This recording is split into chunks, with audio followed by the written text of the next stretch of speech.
Okay, that was sort of the section on the gun itself, the light machine guns. Now let's move on to your class, your support class as a whole.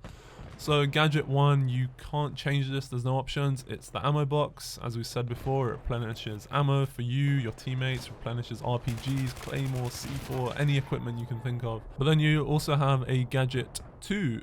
So when you press left on the D-pad, you get the ammo box. If you press right on the D-pad, you get a choice of the following. First of all, C4 explosives. Second, the Claymore. And third of all, the mortar strikes. Let's go over them one by one. C4. Now, you know, this is sort of a really aggressive... You have to use it in an aggressive manner. Because it's not like the Call of Duty C4 where, you know, you can chuck it a good 10 meters. The C4 in this game, you have to be right next to, let's say, the tank. Let's say there's a tank and you're sneaking up on it. You can't face it head on or, you know, from behind cover, you know, you chuck C4 and then explode it. No, it doesn't work like that. You have to go like behind it, put 3 pieces of C4. 2 pieces of C4 will make it disabled, the tank. 3 pieces of C4 will kill the tank and everyone inside of it. 2 people. For the, what they called those ATVs, oh man, that takes like 5 C4s. You're gonna have to really, you're gonna have to put on the explosive specialization and just chuck the C4 on that thing. Run away, boom. Another thing to note with the C4 is, unlike in Bad Company 2, you could put the C4 on the MCOMs and explode it that way. You can't do that in this game. You have to arm it, defend it, and then let it sort of explode on its own. That sounds weird. But anyway, moving on to the Claymore. The Claymore, it's a Claymore. I mean, it's a proximity mine. So something to note with this is, again, unlike Call of Duty, because I know a lot of you guys play Call of Duty, and if you move on to Battlefield, you know, you're gonna see the comparisons. The Claymores in this game don't have lasers pointing out at like a 45-degree angle. These ones, they're kind of head-on Claymores. If you place them at, you know, the way you place Claymores in Call of Duty, you'll usually get a hit marker. It'll like hurt the guy to like 92%. So only have like 8% health left, but you won't kill him. The Claymores in this game, you gotta put it like straight on, and then when they run into it, that's it, boom, they die. There's a really good defensive option for the MCOM stations. You can protect, you know, the various routes leading up to it. And this piece of equipment is really useful in the big maps, like, you know, your Caspian borders, your Karg Islands, because there's so much land to cover, and, you know, with your gun or with your whatever, I don't know, helicopter. So before, you know, you get into the helicopter, or before you spawn into it, you kind of go as an infantry person. You put like 2 Claymores down near the MCOM, and then you know, do what you want after, troll away. And moving on to the last piece of equipment, the mortar. Okay, this one is a bit fidgety to, you know, get up and running, and once you do, you're defenseless. But anyway, let's move on. So okay, so you press right on the D-pad, you get the mortar strike sort of in your hand, you press R1, you plant it down, and then you sort of get this mini-map. I find this like sort of weird glitch where when you get the mini-map on your screen, it's like in the middle of nowhere, the cursor, and then you like move the left thumbstick and it'll suddenly move to the battlefield. You know, the area that you can actually run in you're running about. Something, I don't know, it's a glitch or something, I don't know. But and then from there on in, you aim, you know, with the cursor. You can use both the left thumbstick and the right thumbstick. Sort of, with the left thumbstick, you move the mortar strike left and right. You know, you swivel it on its axis, on its horizontal axis, sort of parallel to the earth. And then the right thumbstick, you can change the height, you know, sort of the angle at which you throw the projectile. But I mean, that doesn't matter. As, you know, for you, like what you're seeing on the mini-map, that's what's important. You know, the cursor, trying to get it on the main areas that you want to shoot. So obviously, once you're, you know, done aiming, you press R1 and it shoots a mortar. It takes roughly a second, maybe 2 seconds to, you know, go up into the air, go back down, and then hit your target. Now, the mortar has been nerfed. There's been patches, I can't remember which patch, but mortar has been nerfed. It's pretty much useless. I mean, I don't get any kills with it, but if you're low on tickets, they're defending an MCOM station like their life depended on it, like their real lives depended on it. What you want to do is have a few people go in to try and plant the MCOM, and then you stay back and you keep bombarding that MCOM with the mortar strike.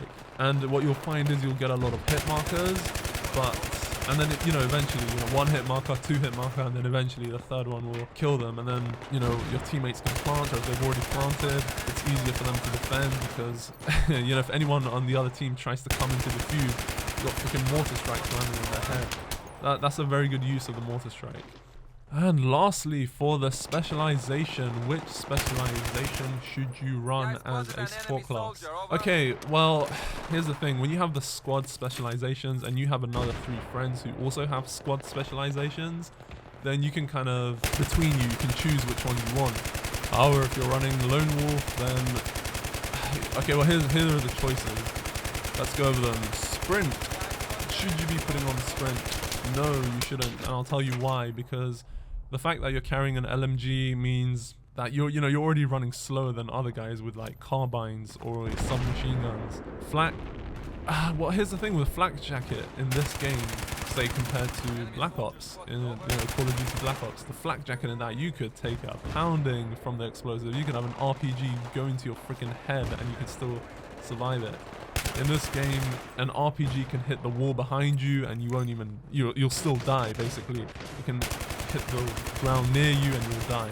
If it's you head on, you're beyond dead. I mean, you really die. So I don't see a point in using that. I guess if the other team's, you know, big on their explosives, they start bombarding you with RPGs, yeah, it gives you a greater chance to survive, of course. Now the next one is explosives. Now these ones increase the total ammunition of your explosives and rockets. So what falls under that category, explosive and rocket ammunition? Obviously your RPGs, your s'mores. Sounds like a confectionery. Anyway, you know, your Stinger missiles, and all the way to things like C4 and claymores. It'll give you more of them. So if you run, I think by standard you only get 1 claymore, and then with an ammo box you can get down another claymore. Oh, another thing to note with the claymores, you can only put 2 down at a time, not more. Next up is the cover specialization. This one's kind of pointless.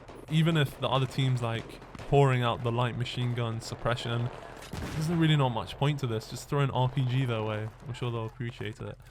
And next up is the suppression. Now this one's really great. The suppression basically increases the suppressive effect of your bullets traveling.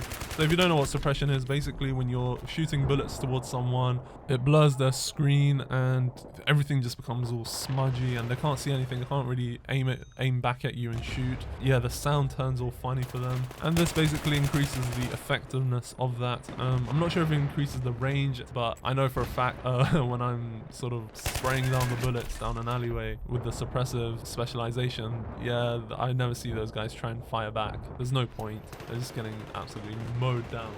And last of all is the frag specialization. This gives you an extra grenade. So instead of 1 grenade, you have 2 frag grenades. These grenades, I mean, they're easy to run away from. They do cause damage. I'll give them that. They are powerful, but you can't cook them in this game. Could you cook them in Bad Company 2? I can't remember if you could, but you can, you know, cook them on Call of Duty games. Can't cook them here. You can throw them, and you know they shine bright. They have this like massive halo around them, and you know it's a few seconds before they explode, so you can run away usually, unless you're prone and you have that second to get up and then you have to run away, and yeah, and then you will get them. So it's good against campers, but I don't see the point of using up a specialization just for 1 extra frag grenade. If it was 2 more and then you'd have 3 frags, okay, then you can, it's a good defensive measure. As before the bomb's about to explode, the MCOM, you throw down like 2 frag grenades and then you see if the other team comes in to try and defuse. They obviously won't. Okay, that was it for this episode. I think I'll split this into 2 parts. Yeah, this is probably going to be split into 2 by the time it goes up on the CP9 channel. Next up, I'm gonna probably do the engineer class. It's the class I used second to this, the support class. So that's what we're gonna cover in the next episode. Should be here next week. I got exams coming up, so that's why it's gonna be a bit more. That's why the videos have been a bit more sparse, because I've been, studying when I haven't been playing Battlefield. But anyway, so that's what's coming up in the next few weeks.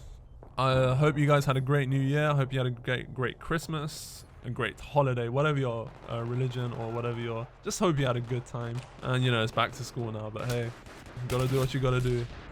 So if you have if you managed to watch both of these videos by the end, you know, to the end, then remember there's going to be plenty more of these coming out, and you know, we're obviously going to show actual good gameplay, good tactics, good routes for MCOMs, good positions for conquest, good TDM setups. There's going to be a lot of things, and good squad specific stuff. So you know, who should run the, you know, the squad ammo, blah blah blah blah blah. All of these tactics are going to be coming up. Anyway, subscribe for those videos in the future, and until next time, I will catch you guys later.